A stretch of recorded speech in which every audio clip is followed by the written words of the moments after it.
অনেক বেশি পড়াশোনা করবার সুযোগ পেয়েছে, সেই কারণে আমি মনে করি যে হয়তো জিপিএ পাচ্ছে। ডিবির পুলিশ তাকে ধরে নিয়েছিল, ধরাইয়া নিছে, ধরাইয়া তার অফিসে নিয়েছিল, তার চুল ধরে টেনেছে, তার অফিসাররা তাকে অসম্মান করেছে, মুচলেখা নিয়েছে, আরো এক কথায় সে অসম্মানিত হয়েছে। তখন সে আমাকে টেলিফোন করে বলে এই অবস্থা, আমাকে অসম্মান করেছে। তখন আমি টেলিফোন করে জিজ্ঞেস করেছি কি কাহিনী। তো তিনি আমাকে বলার পর আমি বললাম এটা ঠিক হয়নি,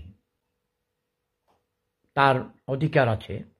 I said get lost and stop your intellectual criminality. আমরা জুতা ছাপ করাই না, ঠিক আছে? একদম থাবড়াইয়া না, দাঁত সব ফেলে দিব, মানে ক্রিমিনাল অ্যাক্টিভিটি বন্ধ করো।